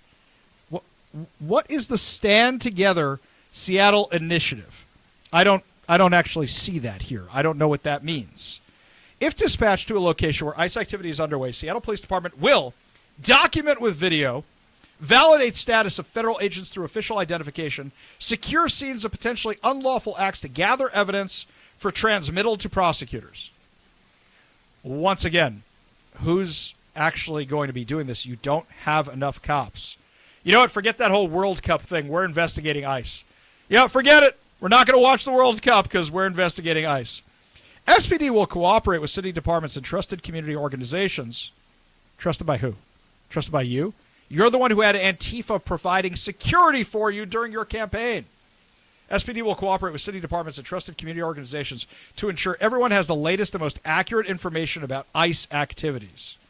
ICE agents are forbidden from staging operations in city-owned community centers, park facilities, parking lots, or any other city-owned property. Good luck enforcing that. Mayor Wilson urges the city school district, Seattle Municipal Court, and other local government bodies to take similar action. She also wants to quickly invest $4 million in city funds to organizations engaged in, oh, here we go, Zach, I was right, immigrant legal defense. Wow. I didn't even see that on the thing. And long-term needs of the immigrant community. You mean the illegal immigrant community. All right, what's the Stand Together Seattle initiative? It invites private property owners to post notice clarifying that their property may not be accessed by federal agents without a warrant. So we're going to see little signs. This is a safe space. This is part of the Stand Together initiative. Okay, guys, sorry to break it to you, ICE. You can't operate in Starbucks anymore because that's the only place I see the safe or whatever. Are we going to have rainbow flags with these two? That would be my guess. Quote, the federal government is causing profound, long-term harm to our community. We all have a shared responsibility to organize, practice solidarity, and do what we can to keep Seattle safe. How does any of this keep Seattle safe at all? It doesn't. You're keeping illegal alien criminals in our city is what you are doing. Hang on, just for curiosity, I got my laptop sitting here while we're broadcasting from Olympia. Hang on, okay, all right. I'm on ICE Seattle. Let's see who Katie Wilson wants to keep safe here. ICE ERO Seattle recently detained Osmar Lovania Bermudez, a criminally illegal alien from Cuba, to ensure a 2008 removal order is followed through. Don't tell me. Sex crime? Hang on. No. This one's assault and drug dealing. Oh, you're so close, Zach. Hang on. We have assault, identity theft, possession of methamphetamine, 4 charges of robbery, and felony possession of a wedding. Hang on. We're going to do this again. Ready? ICE ERO Seattle arrested Ruben Marcielo Lewis, 23, a criminal alien from Mexico who has a pending charge for... Is it sex crime? No, it's not. It's assault in Ferndale. Now I look like a bad guy. Well, hang on. We're going to get it right eventually. We're just going to go down the list here. Okay, ready? Here we go. ICE ERO Seattle took custody of a convicted felon, Sergio Daniel Velasquez Perpuli, 32, a criminal alien from Mexico at the Coyote Ridge Correction Center, where he was serving time for... Sex crime? No. It was for manufacturing and delivering drugs. Excellent. Okay, hang on. Let's just see here. All right, here we go, Zach. This one's for you. Are you ready? ICE ERO Seattle arrested Oren Sayasang, a 51-year-old illegal alien from Laos who has a felony conviction for? Drug possession. No! This one's for rape. You had it on this one. It says rapist detained, sentenced to 50 months in prison. Okay, you get one more chance here, Zach. You got one more chance here, okay? Fugitive aliens can't hide here, it says. ICE ERO Seattle arrested Jesus Francisco Moreno Sanchez, an illegal alien from Mexico who has an active warrant in his home country for attempted... It's too many names. I don't trust him. Sex crime. No! Homicide! Homicide, Zach. You were doing so terribly. But yes, nice try. This is who Katie Wilson wants to protect. Hang on, Zach. I'm giving you one more chance. One more chance here, okay? One more. You're going to get it right this time. I still think we need music to introduce these guys like an NFL... like the defense coming out on the team. I think we should do American Gladiators, right? Da da da da da da da da da da da da da da da ba ba ba ba ba ba. ICE ERO Seattle. You know a lot of that. I love American Gladiators. I love that stupid show. It was great. ICE ERO Seattle arrested Eduardo Salgado Martinez, a 45-year-old illegal alien from Mexico who is convicted felon for sex crimes. Sex crimes against a child. Oh. Yes. All right. First degree in Benton County, Washington. Holy cow. Oh wait, here we go, Zach. This is the one you've been waiting for. I've not been waiting for any of this. Okay. ERO Seattle arrested criminal alien Anel Hessian. You're not going to be in this country for much longer. 51 years old from Sri Lanka who had a record of felony convictions including... Sex crimes? Sex crimes! In fact, rape, sex abuse, second degree, sex abuse, first degree. I just noticed patterns. That's all I'm saying. He was sentenced to a total of 75 months by the Oregon Department of Corrections. This is who Katie Wilson wants to spend the time protecting. She wants to send ICE to stop you from deporting all the drug dealers, the murderers, and the people who are guilty of... Sex crimes. Sex crimes! from Seattle. This is what she wants to do. It's crazy. It's absolutely crazy. And I guarantee you, if I went over on the activist social media accounts right now, if I went over there, you'd see them celebrating this. Isn't this bold? Isn't she visionary? And I come back to the fact, so you're basically weaponizing the Seattle Police Department against ICE. That's really what you're doing? You want the Seattle Police Department to go head-to-head with ICE. Wait a second. Last time I checked, during the Summer of Love, you guys want to demilitarize the Seattle Police Department. I think we know who's going to win here if we actually had to do this. So Tim Walz calls up the National Guard. The National Guard to fight ICE. You're calling up the Seattle Police Department, which is at its lowest operational levels since the 1950s. Where before the defunding and the exodus, they were at 60% of capacity of where they need to be for minimal service. And now you want to go ahead and you want to have them go head-to-head with ICE. Wait, there's something else here. Last time I checked, the feds hadn't dropped their recruiting requirements of the physical needs that you need to do, the physical qualifications you need to be an ICE agent. But the Seattle Police Department, the Seattle Fire Department dropped theirs. So which one are you putting your money on if we're going head-to-head between these two? And I got to tell you, the worst part? Our brave men and women of the Seattle Police Department are caught in the middle. You think they want to be going after ICE? You think they want to be going after federal agents? Of course they don't want to be doing that. Of course not. But this is what Katie Wilson has them doing. This is what she wants. She wants a civil war. If you want to know how the Civil War started one day, you're going to say, well, kids, I was listening to the Ari Hoffman show, and Ari Hoffman was talking about the Seattle Police Department being weaponized against ICE. That's how the Civil War started, because how many other cities are dumb enough to do the exact same thing? I actually think that this is something, if you're worried about a civil war, this is how it starts. And you really think the Seattle Police Department is going to listen to her on this? Oh, wait, I forgot. They got Chief Wiggum in charge over there. What's his face? Barnes. They got Chief Wiggum. He's probably going to come out with a press statement today and say he's going along with all this insanity. Absolute craziness. Let me know what you think. 206-421-5757. That's 206-421-5757.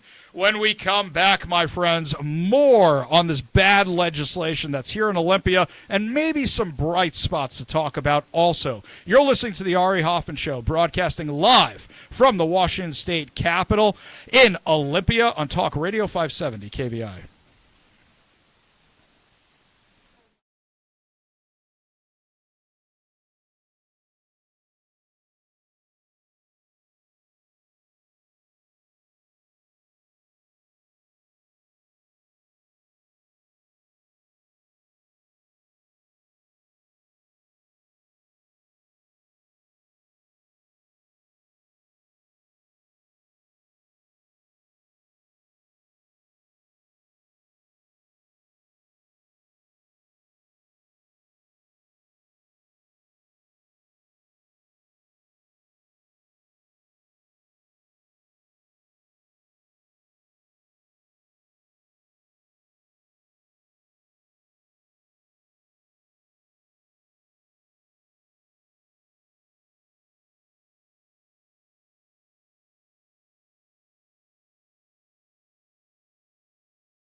the platform she has been, spouting off on social media. But I mean, look what's happening here in Olympia. You have legislation that was introduced by House Democrats that would reduce sentences for drug crimes, gang crimes, drug crimes around like school zones. 2 years ago, they eliminated all the LFOs, the legal financial obligations for victims. So if you commit a crime like, let's just say, rape or a sex crime, you don't have to pay any penalties if you just raise your hand and say, I'm indigent. And so it's just a pattern with not only Katie, but her party, that they're choosing criminals over victims. They're choosing illegal over legal. So if you don't want to betray anybody's confidence, that's fine. But we know legislatures are friends with each other. You have friends on the other side of the aisle, even though some of them are completely crazy. I assume you're friends with the sane one. And let's say one, or two, three, four, or five of them. But I assume when you guys are talking off record, some of them will go, this is crazy, or do you never hear that out of them? Do you just hear from them, yeah, Trump is the devil, blah, blah, blah? Well, you hear both, but what you're hearing more and more of, especially as Democrats, have this generational majority, and it's a large majority, is that they don't want to step out because the party has a really big hammer. And so they are afraid to step out and vote with Republicans on a number of different responsible pieces of legislation, whether it's dealing with crime or dealing with taxes, because they'll lose their chairmanship. They'll get punished. They'll get primaried, and we even saw that in the last couple cycles. Oh, give us the hot goss. Let's talk about there some of it that is. stuff. Right. We can't talk about campaigning in here, Right. but what I did notice was last year, Bob Ferguson comes out with this bipartisan message. His first big speech, he's going to be all bipartisan. He's going to be fiscally responsible. And then it seemed like the Democrats freaked out. All of a sudden, his staffers are in trouble, and the next thing you know, he's back to being the Bob Ferguson we all expected him to be. I assume that was the party's big hammer doing its thing. Well, it seems like it, right? Because, Republicans were standing up and thanking him for talking about things like having state agencies become customer service and how we need to reduce regulations and spend within our means. And we were all excited saying, let's see if that actually happens. Unfortunately, then when Senate and House Democrats and their leadership go meet with him, it's a different tune. And we saw the largest tax increase in state history. Agencies are still a disaster in so many ways. I mean, over-regulating. We see the liability issues. Nothing's changed. It's just getting worse. Yeah. So tell us about the initiatives, because people are trying to take matters into their own hands in a good way through the elective process, through the initiative process. And they're stepping up, and we've got 2 initiatives, but the Democrats refuse to hear them. Are they that confident, or are they that afraid? Because as I see it, they don't want to go on record against them, having voted for one of them already. They know it's unpopular to be against these citizen initiatives. But on the other hand, I think they're confident they can win at the ballot box. I'm looking at this right now. They won't even hear them on the floor. Your thoughts? Yeah, I mean, Ari, you were here all week, and House Republicans made motions to not only have hearings on these 2 initiatives, and for the record, I mean, the 2 initiatives are parents' rights and preventing boys from playing girls' sports. And they did not. They refused to hold hearings. And then in the second motion, which I spoke on, they referred all policy bills to committee. But the Constitution is very, very clear. Article 2 talks about the legislative power, and that any initiative from the people shall take precedence over any other policy bills. And so I stood up and opposed the motion, because all of those policy bills should stay at the desk, stay with the Speaker's office until such time as we have dealt with these initiatives, because he had over 400,000 people sign both of these initiatives, and the Democrats are going to pretend this never even happened. So, I shudder to try to get into the minds of Democrats on whether they think they'll be successful in November or whether or not they could brush this under the rug. But it is an affront to transparency. It's really is so contrary to the Constitution, and people need to know that. They need to make sure they voice their concerns, and they go to our website or any of their legislators and say, you need to have a hearing. These need to happen. Yeah, I completely agree. And the thing that I mention all the time that I tend to stress, we've had these girls who are high school athletes who are speaking at events like for Let's Go Washington, and they're planning on rallying at the Capitol next week. And the average kid is not playing for scholarships. Correct. The average kid is like my daughter, who's doing it for the credits. And she wants to play volleyball next year. But I'm petrified about who she might play against, even in a private school league, because I saw the video of that girl who got a volleyball to the head. It knocked her out. She hit the floor, and she's got brain issues ever since. Yeah. Does anybody really defend this when they're off record, or are they just afraid of the party? I don't know. Probably a little bit of both. I mean, my daughter plays soccer, right? Mm-hmm. And the governor's daughter plays fast pitch, right? So, and we've seen all the pictures on social media, so I'm not saying anything that's not out there. The idea that you'll have a high school girl playing, whether it's soccer or fast pitch, against a 6-foot guy, right, a man, because you can be in high school and be 18, 6'2", 6'3", throwing a fast pitch at a girl or playing soccer and giving them a shoulder, it's dangerous. And it's unfair. There are so many of these student athletes that, you're right, may or may not get scholarships, but have the right to play and compete within their own world and with their own gender. And it's just unfair that women have fought so hard to have these rights, and now the majority's taking it away. And the people have spoken. Yeah, I will say that Bob Ferguson's daughter can hold her own, because I saw when she line drive that softball right back at Bob Ferguson, hit him in the elbow, and he went down. That's one of my favorite videos of all time. Bob Ferguson should know. It's not just dangerous for the girls, it's dangerous for the guys. Well, it's a dangerous sport. And just think about this. If Bob Ferguson was having batting practice with a 6'4" senior in high school who was whacking that ball at him, it'd be very different. He's a frail man. He's not a well-built individual. There's way too much on the record of girls getting hurt by boys playing in sports like that. And you referenced the volleyball one. It's hard to look at that one. Yeah. And the videos are tough to look at. Right. And the people of Washington agree with us on this issue. They've said over 400,000, we don't want boys playing sports. Boys can play sports. You have your own teams. Girls can play sports. They have their own teams. We shouldn't have boys or men playing in girls' leagues. The craziest thing I heard recently is that they have the men in the women's wrestling league now. They have the boys in the girls' wrestling league. And I don't know where it stops. Are we just going to do boxing? Are we going to do mixed martial arts? We're going to have MMA fighting in the octagon, where it's guys against girls, about that 6'5", beast of a man against this little... It's crazy. It's absolutely crazy. Well, you raise an amazing point. So if we're going to allow boys and girls sports, which we shouldn't, where do you then draw that line? Yeah. Because, I mean, if a boy has a growth spurt his sophomore year and you've got a girl who's 5 foot, is she going to wrestle a boy who's 6 foot, 200 pounds? Or how about this? What if somebody, let's say LeBron James, retires for the NBA, but wants to play in little Jimmy's middle school league? Can we draw the line there? I tell you, LeBron could end all this nonsense. He could say, I'm retiring from the NBA, and I want to play in the WNBA because now I identify as a woman. And that would be the end of all of this. It really would, but, whatever.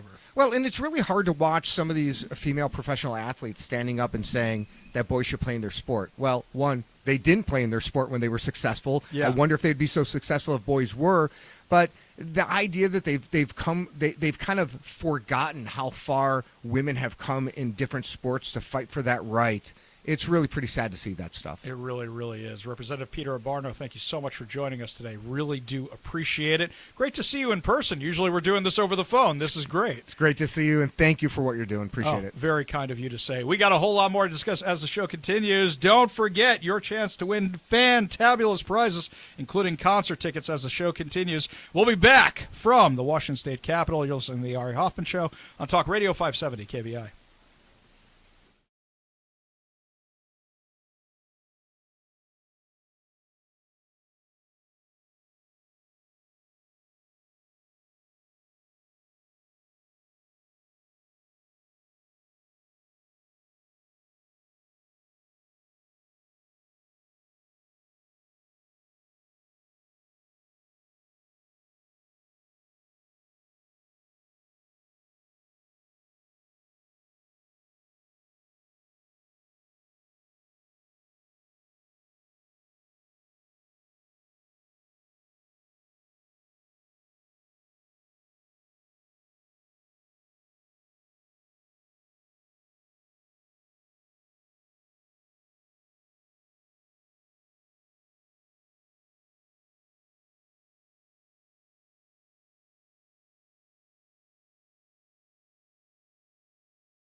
happen, but just can't happen quick enough.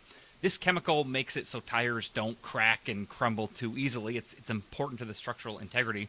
Tire scientists are actively working for a replacement chemical, but it's not ready yet.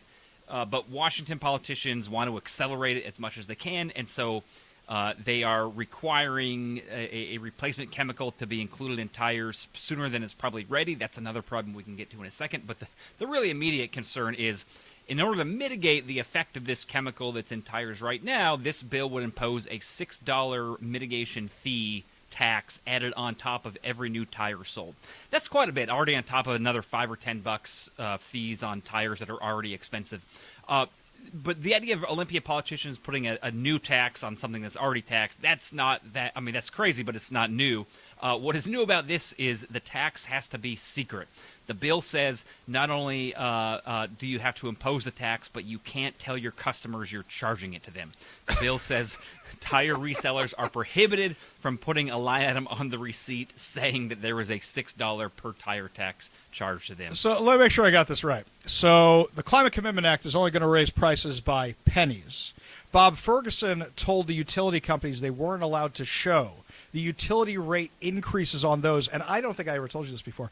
I filed a public disclosure request for all of his communications with, it was Puget Sound Energy, with all that to see everything it was going to have an impact on. I got back 140 pages. Every single one of them was redacted. Every single, redacted. So I couldn't even find it. But he told them not to list it. So here we go again. And last time I checked, the money from the Climate Commitment Act isn't being spent actually on solving anything regarding the climate. It has had no measurable impact whatsoever. Well, they can measure it. It's 0.00008%. Oh, I'm sorry. I stand corrected. There has been an impact on the environment. So you need a great. microscope to see it. There we go. In 1,000 years, we'll maybe get up to 1 percentage point. Yeah. That's really great news. But now they're not going to accomplish anything here. So it sounds like they're just taking our money for no reason. Is this just one of these things to try and get us out of our cars, or is it just to grab money, or both? Well, I mean, a little bit of both. Like I said, there is a legitimate environmental concern. I think Republicans do want healthy salmon runs. You know, we represent the guys that like to go out and fish. So that's good. But the idea of trying to impose a $6 fee tax is antithetical to our job to lower prices. You know, you think a fixed income family trying to have to deal with replacing tires, that's already going to be expensive. You now add $25 on top of that. That's $25 they probably don't have. But just to top it all off, the idea that Democrats think that this gives the game away. They know that they have a problem. They know they've been taxing Washingtonians to death, and so they're, rather than stopping it, they're going to keep doing it, but make it a secret. I think that's the most offensive part. Here's something else. If this dust is coming off the tires, and nobody's saying it's not, we're not disagreeing about that at all. But then maybe the solution is actually do something to the roads. Is there some chemical you can put down that absorbs it into the road so it doesn't go into the sewers? There are other ways of addressing this. Yeah, I'm sure. I actually think maybe the best way to address it is to incentivize tire manufacturers to come up with a solution quicker. The problem is, and I mentioned this is another problem aside from the secret tire tax, is if you make it so these tires can't be sold. Right now, you go to the store, there's 10 tire companies that each have 10 different kinds of tires. That creates some competition, so these tire companies have to compete with each other for the lowest priced tires possible. If you suddenly make it so that only the one tire company, the first tire company to figure out how to make a tire without this chemical, is the only one who can sell, well, instead of going to the store to find 10 tires from 10 tire companies, you're going to have one tire from one tire company, and guess what they can do to their prices? Right. So you're not on. Probably the worst part isn't the secret $6 a tire fee. It's the extreme limitation on which tire manufacturers get to sell their tires in Washington, and it'll eliminate all competition and really drive prices up. So if you want to have some fun, go on the PDR and see which tire companies have been giving to which Democrat candidates, and you'll probably get an answer to that. We're talking with Representative Drew Stokesbury, House Minority Leader. I have a question about palace intrigue, because we're down here in Olympia. You have to meet with the Democrat leadership all the time. You have to meet with the governor from time to time. When you have those meetings, are they interested in anything the Republicans have to say, or is it just how quickly can we get out of here and go back to messing over Washingtonians? Yeah, you know, I've got sort of two separate sets of meetings. We meet with House Democrat leadership that every week, every other week, and we meet with the governor every other week. Mm-hmm. The topics are a little different. When it comes to meeting with House Democratic leadership, it's very, very process-oriented. It's hey, this bill's not getting a hearing, and it appears that the reasons it's not getting a hearing aren't really good ones. Or, hey, this committee chair isn't really letting our members ask questions, or this committee chair is putting all the Republican bills at the end of the agenda. Things like it's mostly procedural in nature, trying to make the place run a little better.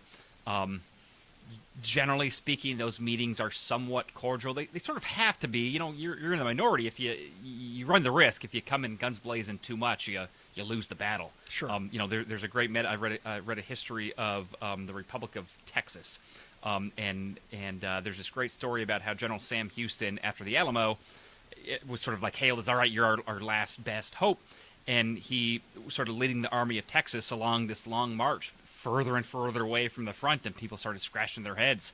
What's he doing? What's he doing?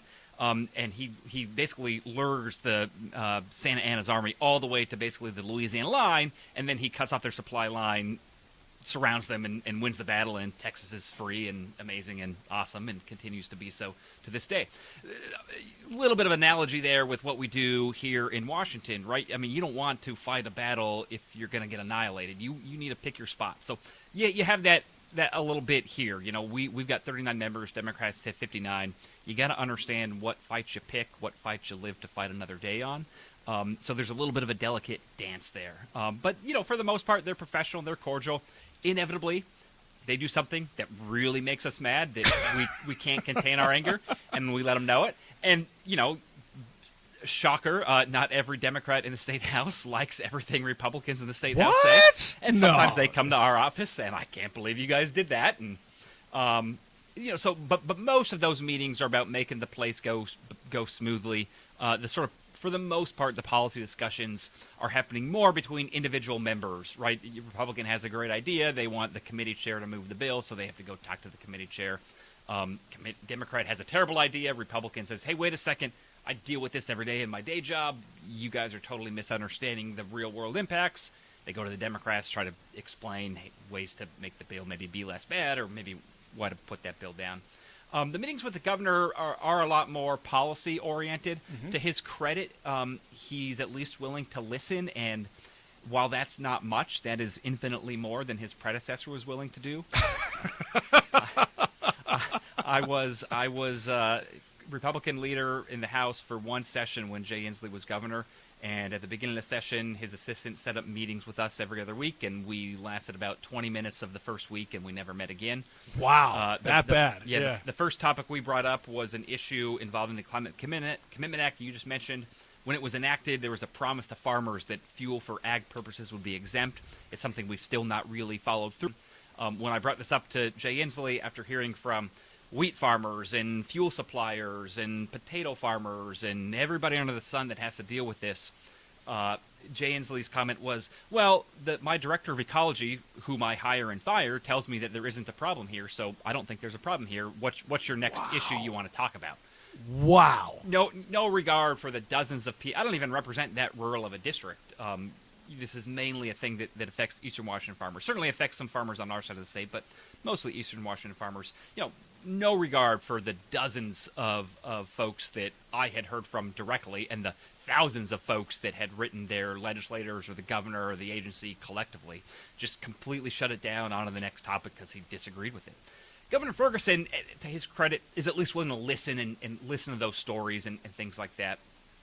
But it's a lot of nodding along, sometimes asking some good questions, but not really promising a lot. And unfortunately, what we saw last session, the few times he spoke publicly, especially on budget stuff, he said things that Republicans have been talking about for years. He talked about wanting to fix the structural budget problem so we didn't have a budget deficit every year. He talked about responsible budgeting. He was the first governor in my 11 years here that actually asked his agencies to find waste, fraud, and abuse and point out areas where they could cut some spending.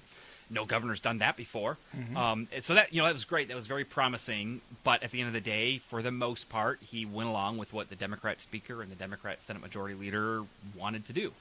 And I'm a little nervous that's going to happen again. That I don't want to say he's always agreeing with us because he rarely sort of agrees with us vocally. But even the couple times when he says something out loud that is in line with us, I'm nervous that at the end of the day, he's just going to end up falling in line with what the other establishment Democrats in Olympia want, rather than trying to stake out his own moderate position. And at some point, it doesn't matter if you believe in moderation if you're not willing to put that into practice. It's a distinction without a difference. Right, and he hasn't been at all so far. His speech that he gave was a totally different person than the person who signed the largest tax increase in state history. Representative Drew Stokesbury, the House Minority Leader, thank you so much for joining us today, and thanks for your hospitality of your entire caucus. It was great today being here. It really was. Yeah, I'm glad you came down here. It's always good to see you, and thank you for talking to all of our members. We've got 39 members from all over Washington State that come here every day fighting for Washingtonians, fighting for common sense, fighting to make Washington more affordable, more safe, have better outcomes for our kids, make it a great place to live, work, raise a family. Every one of them is a phenomenal individual. I'm really glad to get to meet some of them. It's really great hanging out with them, and I'm really lucky that I get to consider you guys not just colleagues, but also friends that I get to hang out with, and I'm always excited to see my friends. Lots more to discuss as the show continues, including your chance to win concert tickets as we wrap up an amazing day here in Olympia. You're listening to The Ari Hoffman Show on Talk Radio 570 KVI.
Only good news to wrap up another amazing episode of the Ari Hoffman Show. And first, I want to thank our host, John Satgast, who's helping us organize all the interviews today. I want to thank the entire Republican caucus. I want to thank Zach, who was lucky enough to get a press pass today, even though I wasn't, for being a good sport about it and helping us out with all the tech stuff. And just before we go to our last story here, I'm going to kick it back to Kevin in the studio for your chance to win concert tickets.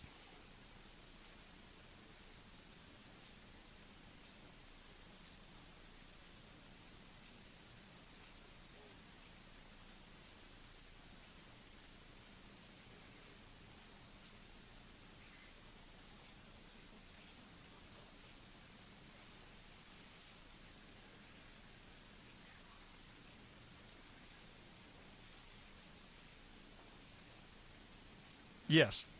Okay. So, yeah. For your chance to win. Thank you, Kevin. And for our last guest of the day, we have Representative April Connors sitting right across from me. And normally we do good news in this segment. This is not good news. We're trying to make it good news by stopping it, because actually we've been successful in stopping them from releasing these level 3 sex offenders into communities. But you gave me the heads up on this about a week ago, where now the Democrats, because they're releasing these level 3 sex offenders, it's going into a community in Kennewick with over 7,400 children within 2 miles of this place.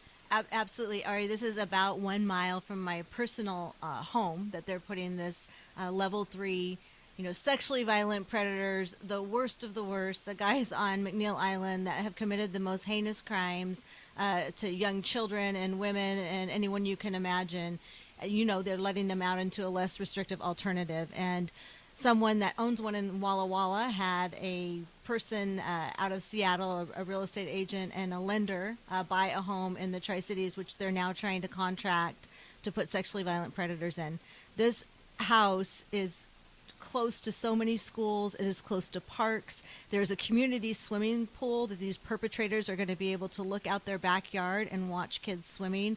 It's the most horrible placement for one of these homes to be. It's insane to me that the Democrats are still doing this. We saw what happened in Tenino. We saw what happened in other cities that pushed back on this. And then we saw one of them had a weapon with him in the house. We keep seeing problem after problem. These are the most likely to reoffend. And don't take my word for it. Take the FBI.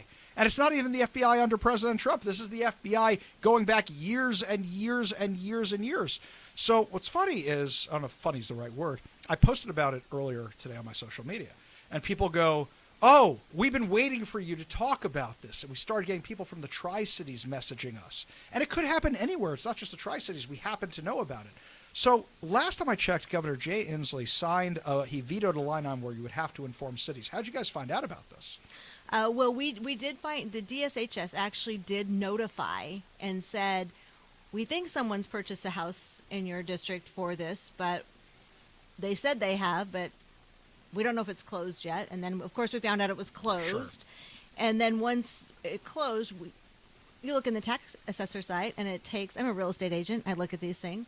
It didn't show up under anybody else's name but the current owner. So it takes the county assessor site a while to update it, and then it wasn't under the provider's name. So he has investors buying homes for him to put these in. And you're correct. It's coming to every community, because there is the piece in legislation that says every county in Washington State gets their fair share of these guys.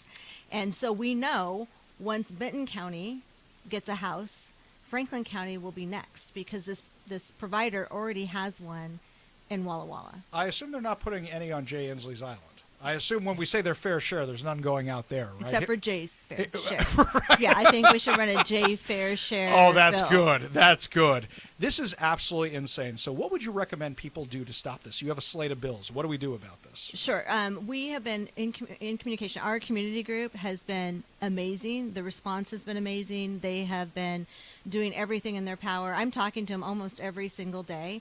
What we're trying to do is get good old Roger Goodman to give one of the bills a hearing, and he does not want to hear our bills. We put out a call to action today to the Tri-Cities to say, contact every single member on the Community Safety Committee and the Health and Human Service Committee in the Senate. So to say we want hearings on this bill, and that was in a local article today in the newspaper. So hopefully people will actually see it and get the call to action to do it. We're also working with House leadership. You just had Representative Stokesbury on here to try to push to let him at least hear one of the bills. We do have one that we're running through appropriations instead that was just dropped this week. That is a huge budget savings for the Washington State budget. So we're going to see how that one rolls out, and I think we'll possibly get a hearing on that one. Well, I'll tell you what, I'm about to put a national spotlight on this story, because this is how we helped stop the thing in Tenino with all the community support and all the people pushing back against this. We even have a little segment we run on my show, which I have to play for you, our Vacation to McNeil Island clip that we play. You will enjoy it, but it's not so funny when you realize what's actually going on. We're going to be all over the story and make sure everybody knows about it. Representative April Connors, thank you so much for joining us today and informing us about this. Really do appreciate it. Thank you so much, too. Always a pleasure. And that's going to do it for us here in Olympia. And I just once again want to thank the entire Republican caucus and John Sackgass for letting us use his studio and move all his wires around and really take over his entire day. Also want to thank young Zach for coming down with us today. We'll be back in studio tomorrow with more chances to win fantabulous prizes. Don't forget to go to kvi.com and sign up for Stake of the Union right now. You can join us for meet and watching our president give the State of the Union.